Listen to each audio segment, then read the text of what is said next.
The Senate will come to order. I ask everyone to please rise and recite the Pledge of Allegiance.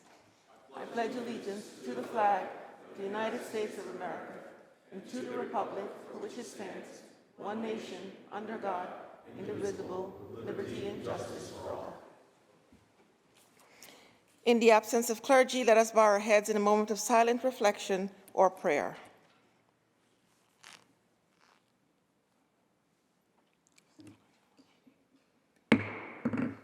Reading of the Journal. In Senate, Monday, February 12, 2024, the Senate met pursuant to adjournment. The Journal of Sunday, February 11, 2024 was read and approved. On motion, the Senate adjourned. Without objection, the Journal stands approved as read. Presentations of petitions, messages from the Assembly, messages from the Governor, reports of standing committees, reports of select committees, communications and reports from state officers, motions and resolutions. Senator Gineris. Good afternoon, Madam President. Can we begin by recognizing Senator Chu for an introduction? Senator Chu for an introduction.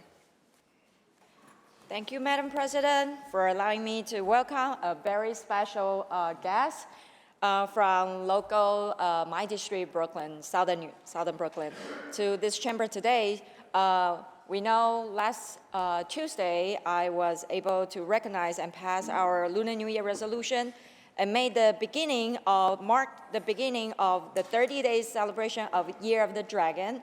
And today, I'm honored to welcome our Brooklyn delegation at this chamber. These community leaders and members came from Sunset Park, Bensonhurst, Bath Beach, and many other local communities from New York City. And many of them dedicate their career to boosting our economy, providing job opportunities. Some of them volunteer and partner with our local precincts to ensure the safety of the community members, especially during the COVID pandemic time, when the Asian Americans, many families were under attack from the hate crime. And some of them provide crucial social services to address the senior needs and youth educational programs. I really have great honor and pleasure to work with many of them over the past decade in a different capacity. Therefore, it is my true honor to welcome them on this special day as their state senator. As I mentioned last week, Lunar New Year is a 30 days long celebration, and I would like to use this opportunity to extend this invitation to our Brooklyn delegation and to all our members and staff in this chamber. Please join our Lunar New Year reception after session on the 3rd floor of LLB. So, Madam President, if I may, please extend them the privilege of our floor and welcome our guests to the chamber. To our guests, I welcome you on behalf of the Senate. We extend to you the privileges and courtesies of this House. Please rise and be recognized.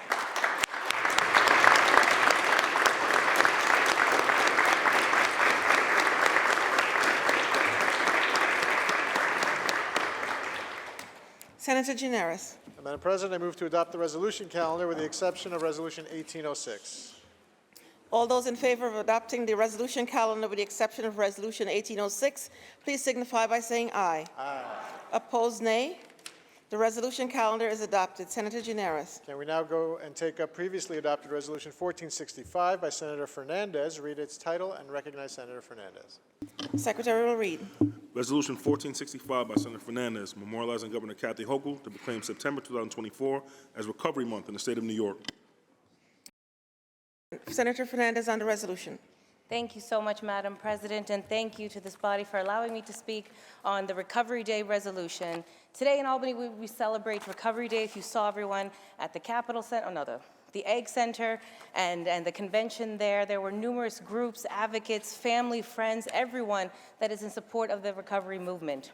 And the recovery movement doesn't look just any type way. A person's path to recovery is meeting their needs and continuously supporting them for the rest of their life. There are over 300,000 New Yorkers that identify with the recovery community today, and we know that there must be more. We know that there are many that are suffering in silence still, that don't know how to take that first step, don't know where to go, don't know how to continue. And what we do in this legislature and in our communities, especially with our neighbors, is so important because we must continue to destigmatize the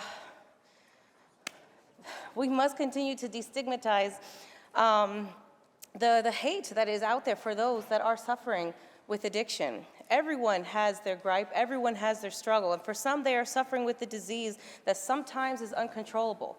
And for many that have been able to take that control, the support must be needed through initiatives in transportation needs and housing needs and supportive services, peer support services, recovery communities, not recovery homes, but communities that center on you stabilizing your life with things that you love to do and people you want to see.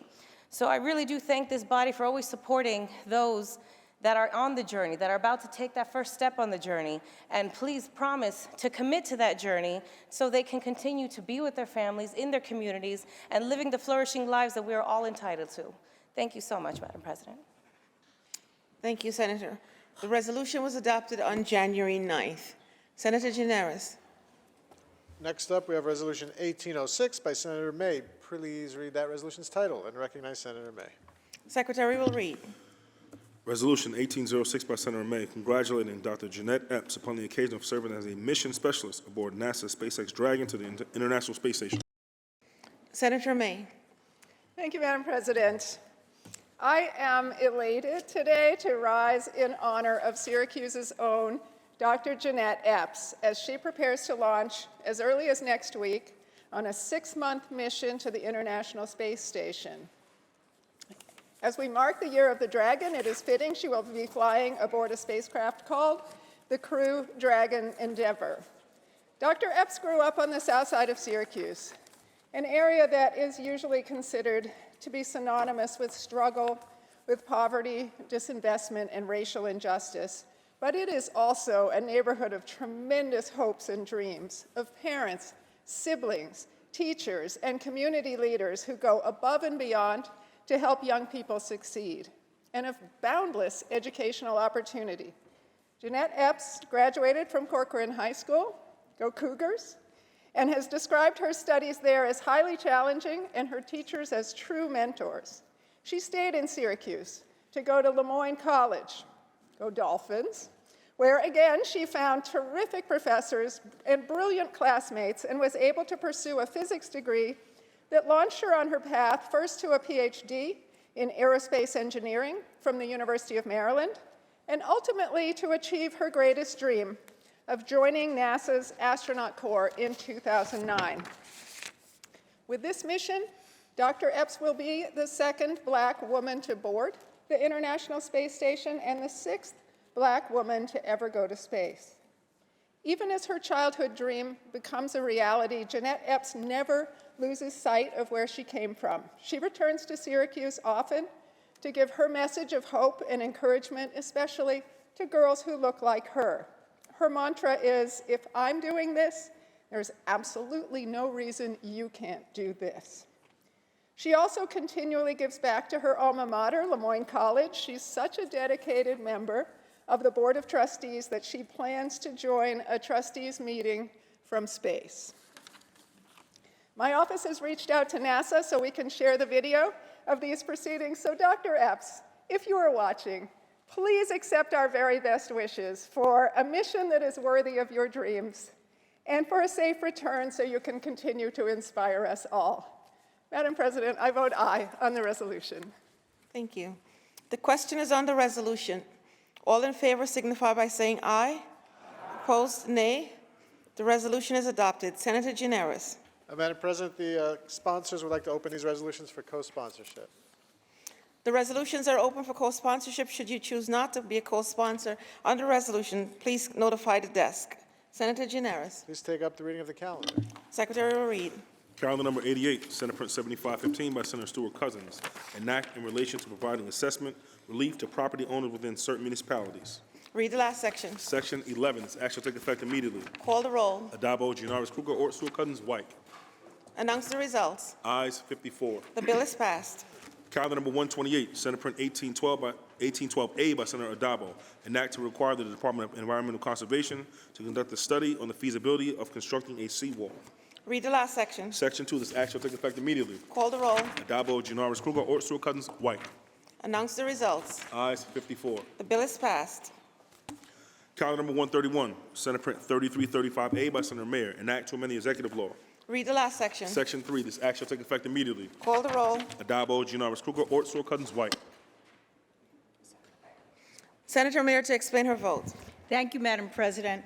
I'm so pleased that today we are doing this package of bills, and thank you to the Majority Leader for ensuring that we address this compelling need to have a much more robust approach to flooding and storm resilience. And my bill, which creates an Office of Flood Prevention and Mitigation, is absolutely essential. When these floods occur in our community, people are at a loss for who is the expert, who has the money, who knows how to respond, who coordinates between municipalities, who can help them deal with the loss of, potentially loss of life and loss of property. After Superstorm Ida, which in my district led to the death of 3 of my constituents, people in all of the communities I represent were at a loss. And in fact, I've done a recent poll of the most pressing issue in my community, and over a quarter of my constituents thought flooding and climate change was their top concern, and they have panic every time it rains. This office that I'm proposing would be a senior-level office which would coordinate the response of all the state agencies, help municipalities obtain the resources, and be a guide. By way of example, after Ida, we found out only through our own diligence that there was a federal program run by the Department of Agriculture that allowed communities to have homes bought back at pre-flood levels. Who would know? No one told us, no one found it. Through the work of myself and a colleague in the Assembly, we found this program, NRCS. It has now led to about 17 of our constituents having their homes bought out at pre-flood levels because they happen to live in a floodplain. The point is, we ought to make sure that flooding response is at the highest level, the most sophistication, and that we learn from others that have best practices. I'm proud this bill has come to the floor. I urge my colleagues to vote yes, and I thank again the leader for making sure that we are addressing what our constituents believe are some of the most pressing issues they feel. Thank you. Senator Mayer to be recorded in the affirmative. Announce the results. Ayes 56. The bill is passed. Calendar number 132, Senate Print 8110 by Senator Martinez, an act reconvening the New York State Sea Level Rise Task Force. Laid aside. Calendar number 133, Senate Print 8170 by Senator Harkam, an act to amend the Environmental Conservation Law. Laid aside. Calendar number 134, Senate Print 8171 by Senator Harkam, an act to amend the Environmental Conservation Law. Read the last section. Section 2, this act shall take effect on the 180th day, it shall become a law. Call the roll. Adabo, Janoris, Kruger, Ort, Stewart-Cousins, White. Announce the results. Ayes 56. The bill is passed. Calendar number 153, Senate Print 8167 by Senator Breslin, an act in relation to directing the Department of Financial Services to conduct a study examining the increase in cost of insurance premiums. Read the last section. Section 3, this act shall take effect immediately. Call the roll. Adabo, Janoris, Kruger, Ort, Stewart-Cousins, White. Announce the results. Ayes 56. The bill is passed. Calendar number 154, Senate Print 8320A by Senator Mayer, an act to amend the insurance law. Read the last section. Section 2, this act shall take effect immediately. Call the roll. Adabo, Janoris, Kruger, Ort, Stewart-Cousins, White. Announce the results. Ayes 56. The bill is passed. Calendar number 155, Senate Print 449 by Senator Gianaris, an act to amend the criminal procedure law. Read the last section. Section 4, this act shall take effect immediately. Call the roll. Adabo, Gianaris, Kruger, Ort, Stewart-Cousins, White.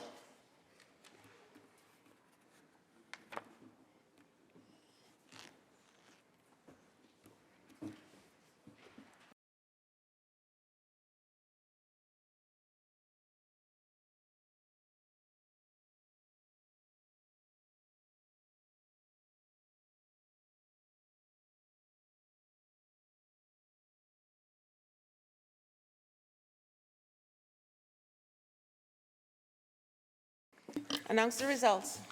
In relation to calendar 155, those senators voted in the negative are Senators Ashby, Borrello, Casanova Fitzpatrick, Chu, Gallivan, Griffo, Helming, Lanza, Martinez, Martins, Matera, Murray, Oberacker, O'Mara, Ort, Palumbo, Rhodes, Rollison, Steck, Tedisco, Weber, and White. Ayes 34, nays 22. The bill is passed. Calendar number 343, Senate Print 5628 by Senator Harkam, an act to amend the executive law. Read the last section. Section 2, this act shall take effect immediately. Call the roll. Adabo, Janoris Kruger, Ort, Sewell Cousins, White. Announce the results. Ayes 56. The bill is passed. That's our last bill, right? Senator Janeiro, that completes the reading of today's calendar. Controversial calendar, please. Secretary will ring the bell. Secretary will read.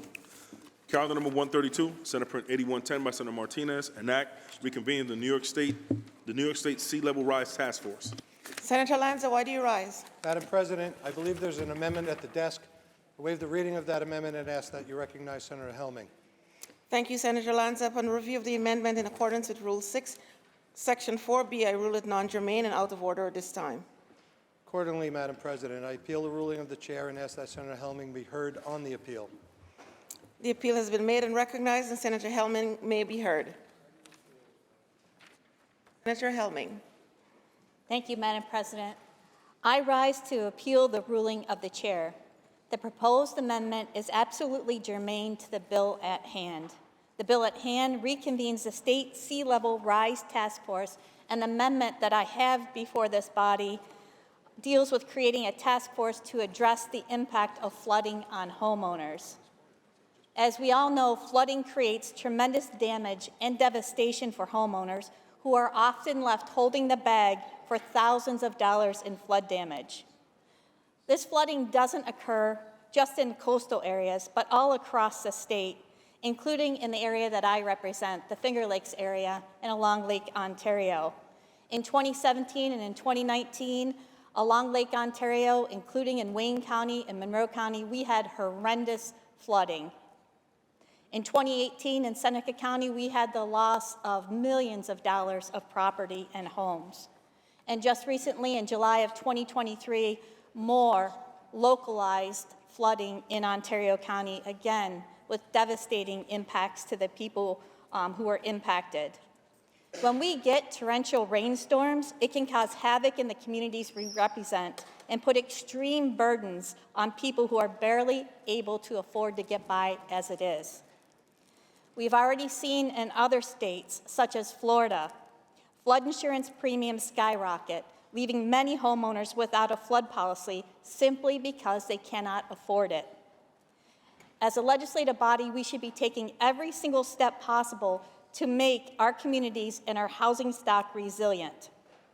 This bill that I've put forward would create a task force that includes not only state agencies, but industry experts, people and members from Home Builders Association and the insurance industry, so that we can develop as many strategies as possible to safeguard our communities from the impact of these storms. Madam President, probably like me and like many others in this room, I hear from people all the time, constituents and others, saying, when you pass these policies in Albany, why don't you include more people who have experience in this area? I hear about this whether we're talking about right now education funding and how people from education weren't included in the discussion to cut the foundation aid formula and everything else, whether it's about public safety or whether it's about the flooding before us. So, Madam President, for these reasons, I strongly, strongly urge you to reconsider your ruling. Thank you, Senator Helming. I want to remind the House that the vote is on the procedures of the House and the ruling of the chair. Those in favor of overruling the chair signify by saying aye. Show of hands. A show of hands has been requested and so ordered. Announce the results. Ayes 20. The ruling of the chair stands and the bill in chief is before the House. Senator Gineris. Madam President, we've agreed to restore this bill to the non-controversial calendar.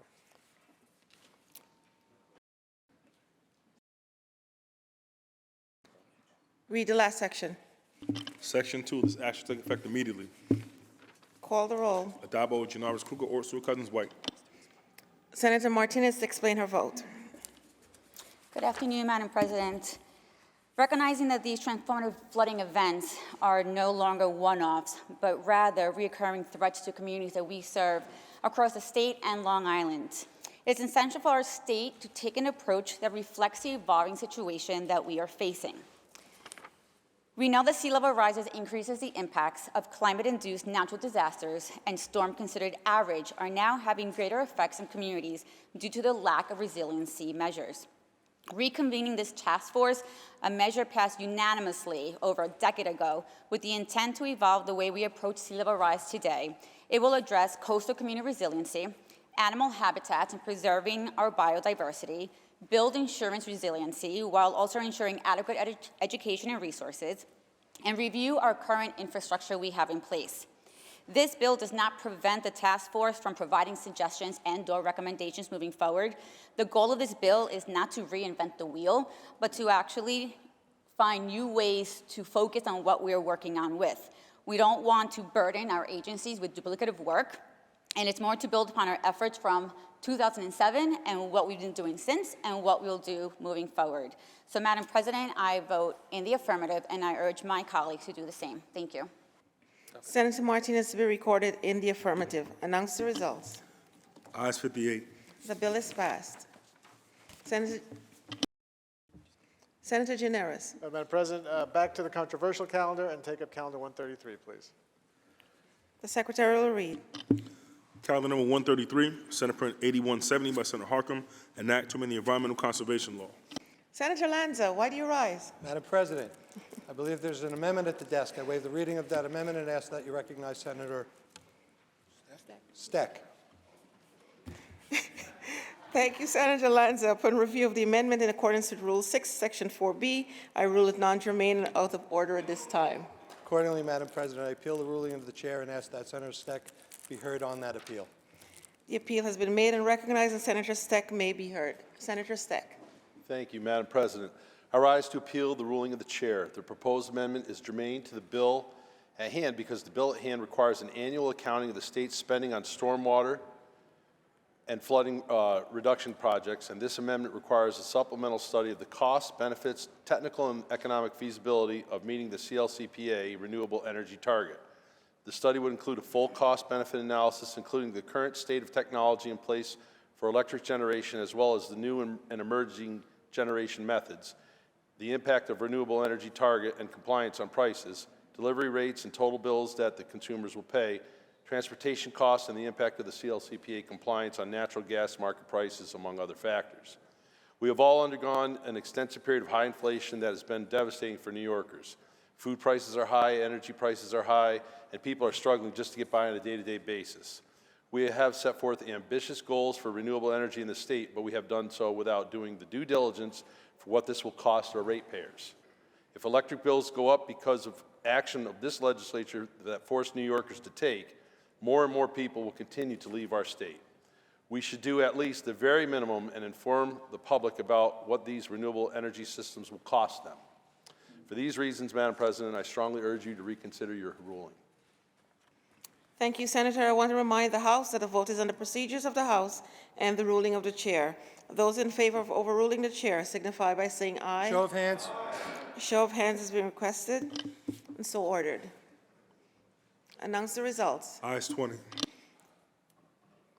The ruling of the chair stands and the bill in chief is before the House. Senator Lanza, why do you rise? President, I believe there's a second amendment at the desk. I waive the reading of that amendment, and I ask that you recognize this time Senator Matera. Thank you, Senator Lanza. Upon review of the amendment in accordance with Rule 6, Section 4B, I ruled non-germane and out of order this time. Thank you, Madam President. I rise to appeal the ruling of the... Hold on. Senator Lanza. I ruled it non-germane, Senator Lanza. Oh, did you? I was hopeful on this one. Accordingly, Madam President, I appeal the ruling of the chair and ask that Senator Matera be heard on that appeal. Okay. The appeal has been made and recognized, and Senator Matera may be heard. Senator Thank you Matera. again, Madam President. I rise to appeal the ruling of the chair. The proposed amendment is germane to the bill at hand because the bill at hand requires an annual accounting of the state spending on stormwater and flooding reduction projects. And this amendment requires a study on the impact on taxpayers and ratepayers of the implementation of the CLCPA Climate Leadership and Community Protection Act. The newly created task force would require to consider the impact on monthly bills for ratepayers, the total cost of spending by the state, the total cost of any tax credits and state revenues, the cost of municipalities, businesses, and school districts to meet various requirements. Last week, we all heard from NYSERDA that we are behind in implementation of the CLCPA goals. But we need other sources of renewable energy. We need to retool all of our power plants, carbon capture, sewage heat, recovery expansion with our sewage treatment plants and our big facilities, nuclear, green hydrogen, geothermal, and more. We also heard that we still don't know what the total cost of this will be. No New Yorker knows. How much? I'll tell you, 3 to 4 times more our electric bills will be going up to all New Yorkers. Wind, solar, battery storage is not enough to create energy needed for our future energy needs.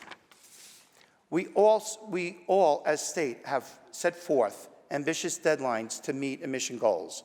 And the further we fall behind, the more it will cost to meet those goals. Our response to the climate change has been the cart before the horse, without the regard for how it will impact people just trying to pay their monthly bills. We need a plan, not a ban. And I know my stenodesk, you're waiting for me to say that. Oh, thank God. If the state is going to force New Yorkers to undertake these structural changes, New Yorkers should know what it will cost them. Again, 3 to 4 times their electric bill cost. For these reasons, Madam President, I strongly urge you to reconsider your ruling. Thank you. Thank you, Senator. I want to remind the House that the vote is on the procedures of the House and the ruling of the chair. Those in favor of overruling the chair signify by saying aye. Show of hands. A show of hands has been requested and so ordered. Announce the results. Ayes 20. Senator Gineris. Let's return this also to the non-controversial calendar, please. Okay, the Secretary will read. Read the last section. Section 3, this act take effect on the 1st of February. Call the roll. Adabo, Gianaris Kruger, Ort, Sewell Cousins, White. Senator Harkam to explain his vote. Thank you very much, Madam President. To my friends across the aisle, I'm honored, not 1 but 2 hostile amendments. Thank you. Thank you. I must have done something right this morning, but I would have thought we would be debating Doodletown Brook, if anything. So I thank you. Before I explain my vote, I would just like to put a couple items on the record in response to my colleagues' comments. The costs of the plan have been exhaustively studied, documented, and reported. It's Chapter 10 of the Climate Scoping Plan. It's online, on the NYSERDA website, on the DEC website. I encourage all of our residents to read it. Not only are the costs of the plan on here across all sectors, they're also the rewards of doing the plan. And so by implementing the plan to protect our planet, we will be creating over 210,000 high-paying jobs. Now, there will be a loss of jobs. There will be a dislocation as we transfer. The loss of about 22,000 jobs, the gain of about 210,000 jobs. That's almost 10 to 1. But we care very deeply about each and every person who may lose a job. And that's why we talk about the just transition. And as someone who represents Indian Point, where we didn't have these plans in place, I've seen firsthand what happens when we don't do it right. So I share the comments that we need to do this right. But if we don't do this plan, and again, the costs are explained in here, $65 billion cost to our economy from the constant storms. We are paying for climate change right now.